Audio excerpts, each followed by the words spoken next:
Good morning. Good morning. Oh, good morning. So, October. I know, October. Um, oh, look, Cindy. Cindy says Cindy says she's out riding. She's going to catch the replay. Well, you have a wonderful Saturday too, Cindy. And Doug is here. Good morning, Doug. Good morning. Good morning. Um, so listen, today we're going to talk about native fonts versus true type fonts. Mad Knox in, I'm going to say this wrong, Rwanda. Rwanda? Good morning. Good morning, Frank. Good morning. Oh, what a day. What a day. What a day. What a day. So again, we're going to talk about true type fonts. Those are the fonts that are already loaded in your computer. You can also download additional TrueType fonts. Good morning, Gail. Gail's here. Good morning. You can also download more TrueType fonts um, or OTF. There are two types of computer fonts, OTF and TTF. Uh, Joan, oh, what busy day today. Good morning. Good morning. Um, so you can download more TrueType fonts. But in embroidery, that's what we want to talk about. Unless you are a digitizer and know how to manipulate the threads and the nodes and the boundaries, you want to you want to stick with native fonts. Those are fonts that are created using whatever software they're designed for. Um, ESA for Wilcom, BX fonts for um, and Brilliance, whatever the native font is for that particular software. Let's see, what do we got here? Miranda from Belgium. Good morning. Letty's here. Good morning, Letty. And Gail, what's Gail got going here? What is she saying? I'm practicing with true type fonts right now, learning how to digitize them. Good. Gail, that's important. And you're going to see why. Okay. So a native font, as I was saying, is actually physically digitized in the digitizing software that it is going to be saved to. True type fonts, you bring the true type font into your digitizing software. This doesn't always work with all softwares, but if you type something and you click create, it will translate it will auto digitize those letters. Okay, but that can be a problem. Remember, your software can only auto digitize as it is programmed to auto digitize, which means that it has to make decisions based on what somebody else told it to do. And that doesn't always work. I'm going to pop up my screen here. Let's see if we can do this. Add to see. There we are. I'm going to enlarge this. This is Wilcom software. On the left, yeah, it's a bit big. On the left, these are native fonts. These are the blue letters are letters that were digitized using Wilcom software and mapped to the keyboard using Wilcom software. What makes these really good is they're scalable. If you're in good morning, Diane. If you are using Wilcom software and you have native fonts created in Wilcom software, you can take those fonts. Let me just change my unit of measure, and you can resize it. And the software will automatically recalculate and relay the threads. TrueType fonts. Yes, you can bring in a TrueType font and it will auto digitize, and you can resize that as well. But here's the thing about auto digitizing fonts. Let me just reverse this. And I tried to find TrueType fonts that were that were the same as the system fonts, the native fonts, so that you could see the difference between them. I'm going to get rid of my keyboard for a moment. We're going to come up here, move to selected. Okay, so this is the native file. This is the TrueType font. As you can see, this one was auto-digitized, and it did a fairly good job. They are very similar to each other. That's a good thing. You could probably use that. Not a problem. Again, this is your native file. This is a TrueType font. Again, the TrueType font was auto-digitized. And it does look, it looks compatible. They look the same. You could probably use this one.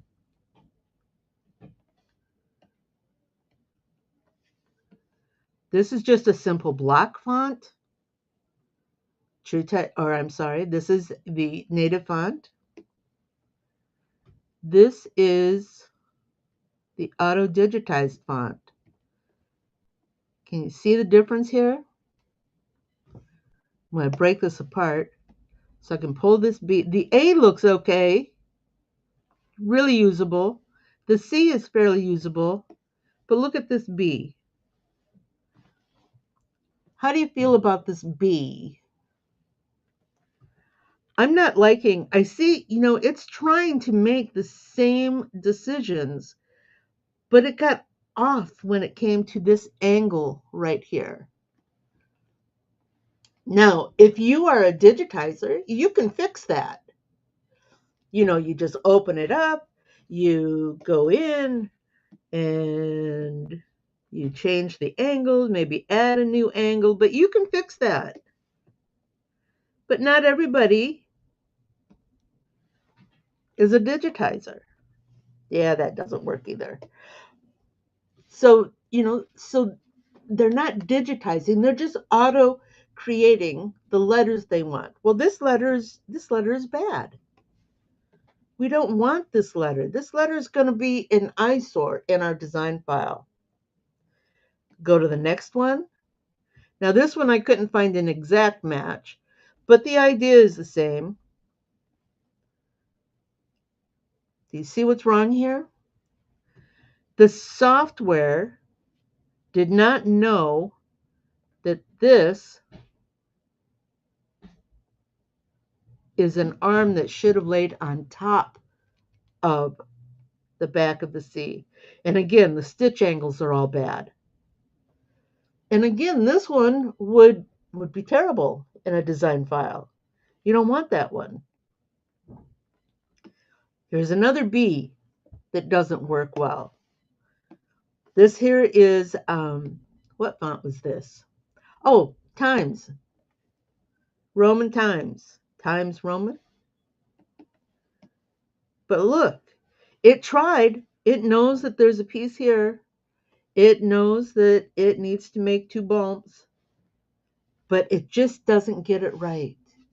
And those are all going to draw your eye. If you're using that auto-digitized lettering, that's what your eye is going to focus on. It's going to focus on the error, the problem. It's like finding, a spot on your shirt front. So first thing everybody sees. Now, that's one argument for using software-generated native files. Here's another one. Again, these are our native files. I can scale them. I can change this from a 4-inch. This is a stack of 4 inches. I can change it to a stack at 8 inches. And the software, I don't know if you can see this, the software automatically relays the stitches. I'm going to see if I can't do something here.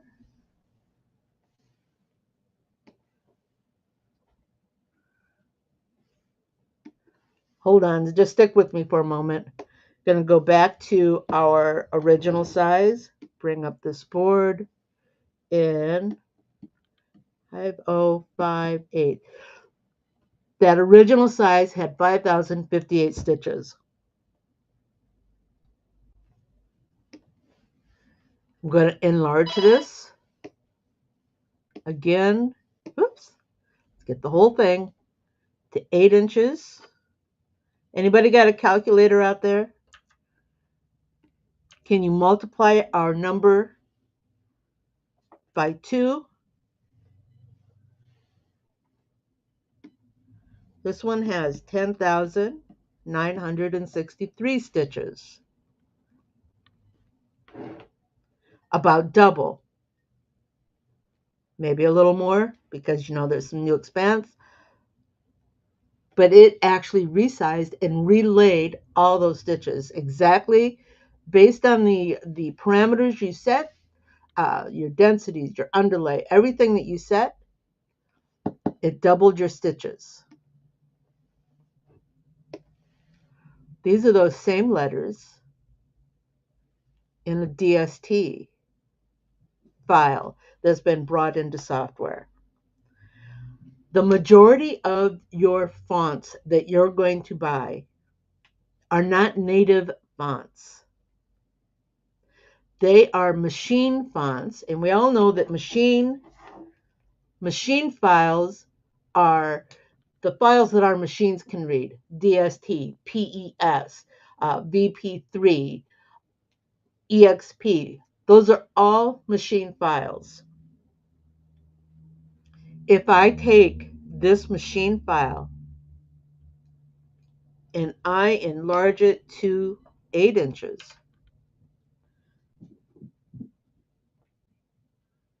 good morning, Barb. You see what happened here? Let me make these darker so you can see this.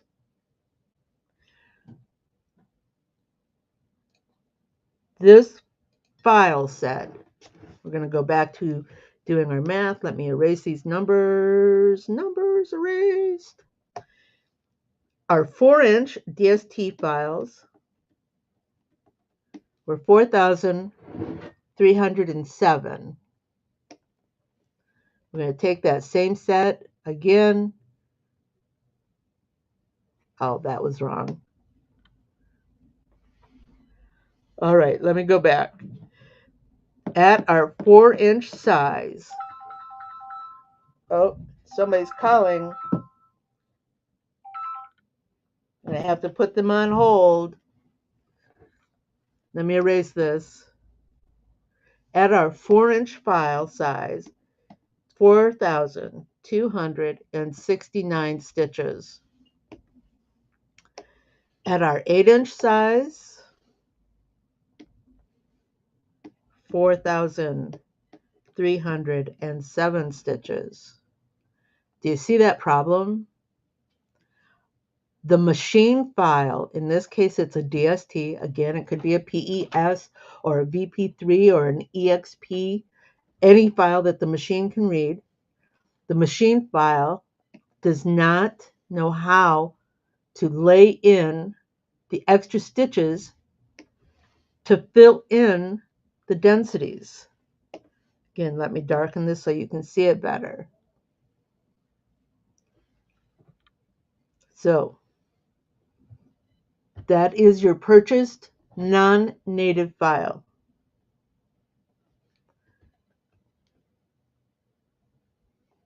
It doesn't work. Now I'm going to open up Embrilliance here because we're going to show the same kind of thing. Embrilliance is an awesome software.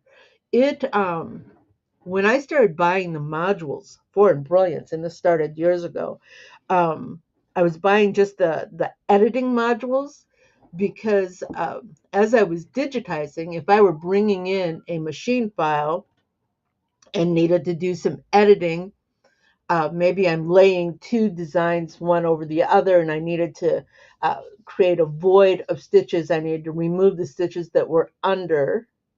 I would use Embrilliance to do that because in Brilliance, these modules are editing elements, not digitizing. They are editing. And that's what a lot of people are using out there. They're using Embrilliance Essentials, Enthusiast, and Density Repair. Those are the modules. Those are editing modules. So again, using your editing modules, because you're not a digitizer, you're just building a design file and adding lettering.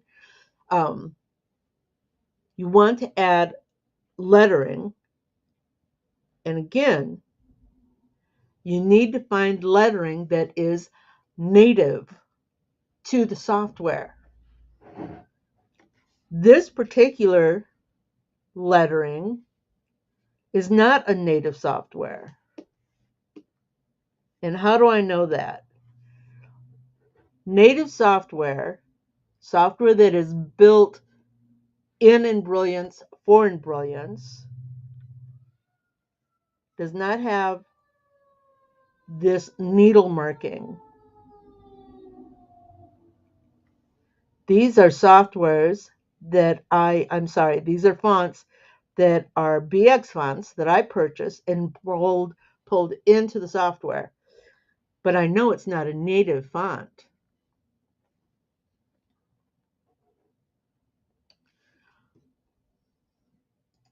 Doug's saying that settings like fonts, densities, pull compensation, underlays, just the beginning, and he makes those changes all the time.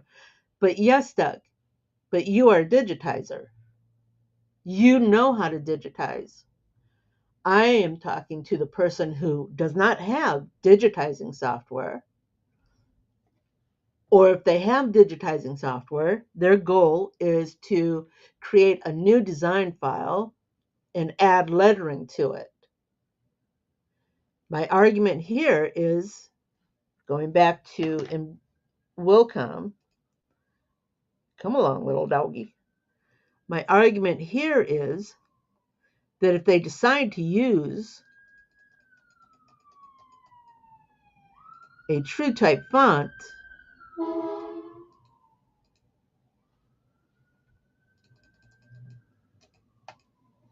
they may get angle issues and layout issues, and they aren't going to know how to fix this.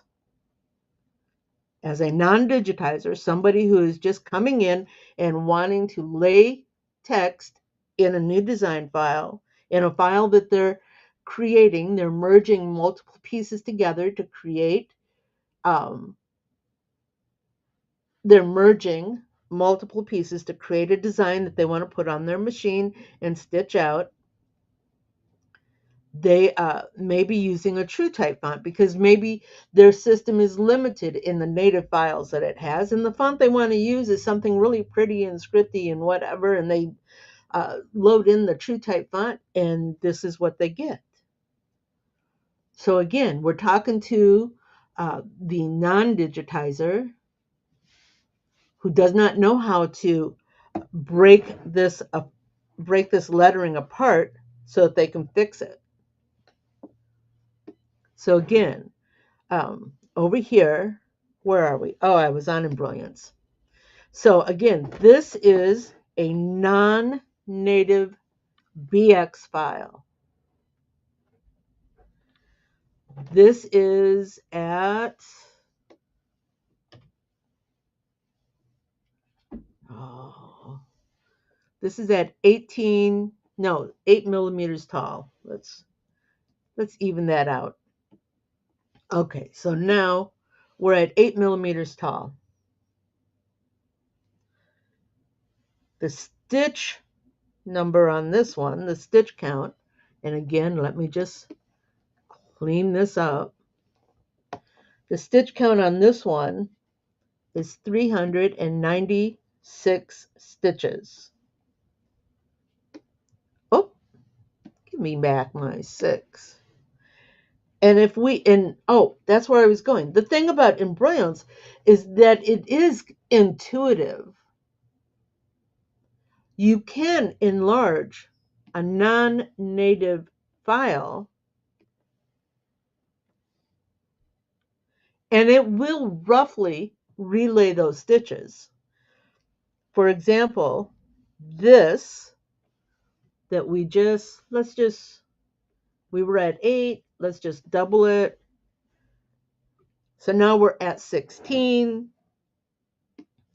and the stitch count is 736. All right, and if we take our 396 and double it, 19, 6, 7, it's close. Still a little off, it's still a little short, but you can run a test and see if it works. It may have some gaps. Look, here we've got some extra stitches in here. Unless you're knowing how to do edits, you're not going to be able to fix that. Over here, oh, I'm so sorry. I was on the wrong tab. No, I wasn't. There we are. So, because I have the digitizing modules in Brilliance, I roughly created that same ABC from our first one. Oops. And remember, this is now a native file. And if I make that 8, we have roughly the same number of stitches. We're going to clean up our math here. Oops, eraser, please. Eraser, eraser, eraser. This is our native file. Our native font has 361 stitches. And if I take this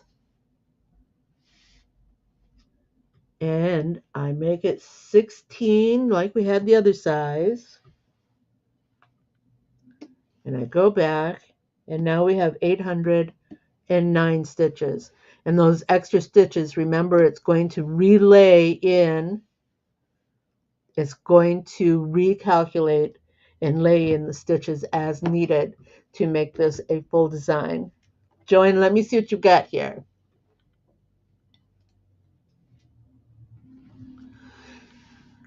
So it is a crapshoot using TrueType fonts. I just try to see what I get and go from there. Will come and its offsprings, Hatch, Bernina, Janome, do a pretty good job of interpretation. They do. Joanne, you're right. Let's go back to Willcom. Willcom is it does a great job auto-digitizing, but it does not do a perfect job because remember, we have things like this. If I take that same ABC, oh, you can't see it there. Take that same ABC and scroll down. Where's my computer? Come along, little doggy. You can scroll through and see what might or might not work. Some of them are going to be too thin. Some are going to be too wide. Again, if you are not a digitizer, Doing an auto digitizing of a lettering may or may not work, and you may or may not be able to fix it. Does anybody have any questions about why you should use a native font? Now, in Wilcom, in a lot of the more professional softwares, Wilcom, Pulse, um, Floriani is in there, Hatch, obviously. They're easy. They're easy because their native fonts come in the same format for their different softwares, their different versions of software. But going back to in Brilliance,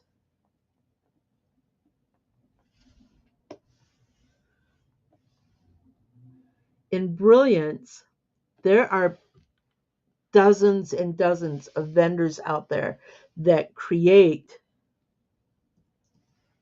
and post BX fonts for sale. But how do you know if it's a native font? And why is that important? It's important because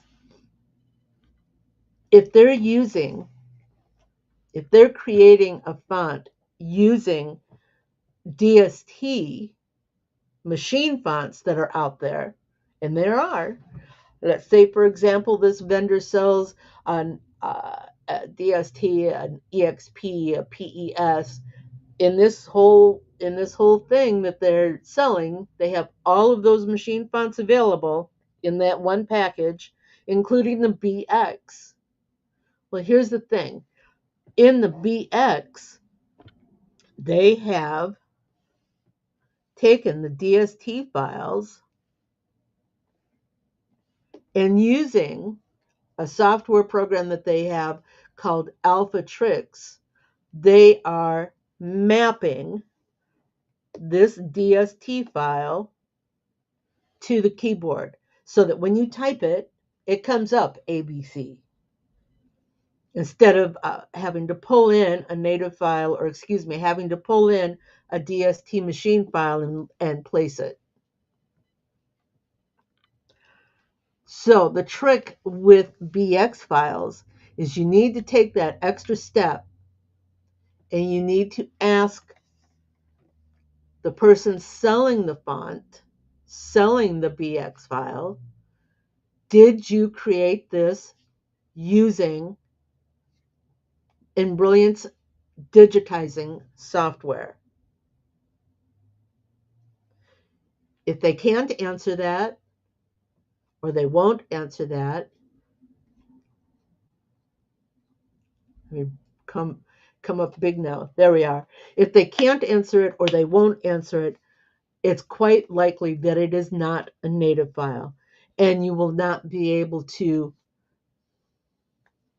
enlarge it or resize it and have a good stitch out. So, how do you find a native file? I'm a big Googler. Googler. Is that a word? Am I a Googler? Is that a description? Should I identify as a Googler? I look for machine embroidery, and I know what I need, ESA fonts. Now, we got images, we don't want that. Uh, Designs by Juju has fonts, but I don't believe they have ESA fonts.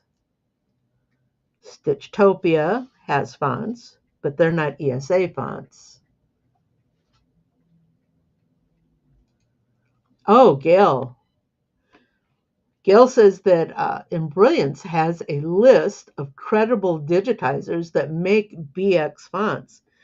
Um, Gail, if you can send me a link to that list, I will post it in the comments section, or excuse me, in the description section on the YouTube channel for this broadcast. Now, where are we going? There is one. Yeah, all I'm getting are images, people. I'm sorry. Let's see. What was her name?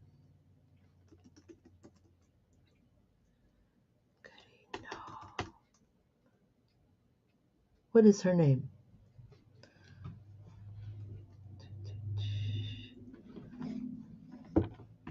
That's fine, Gail. Thank you. I know, Joanne. I was kind of nice. We need that. We need that information.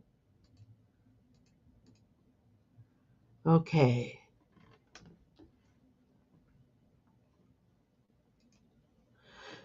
Frankie, you're right. Frankie is telling us that not all native files work well. Some still have weird digitizing or weird stitch angles. And I I want to say that is a digitizer issue, that maybe the digitizer, Lindy Goodall, thank you, that the digitizer took a shortcut, and that's not helpful.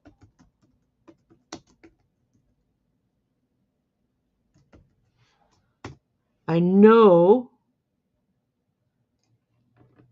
Lindy has, let's see, on sale.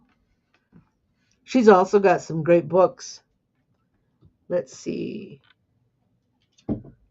Here we go.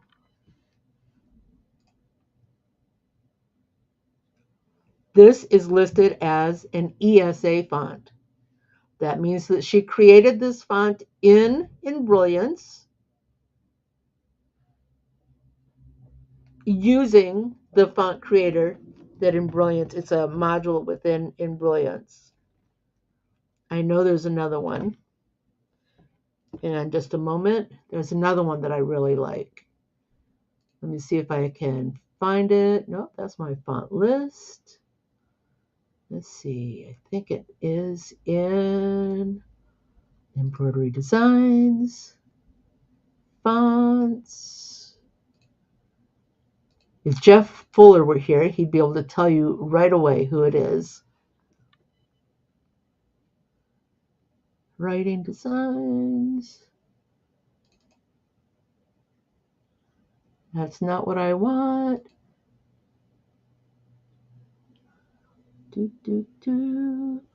Decorative applique.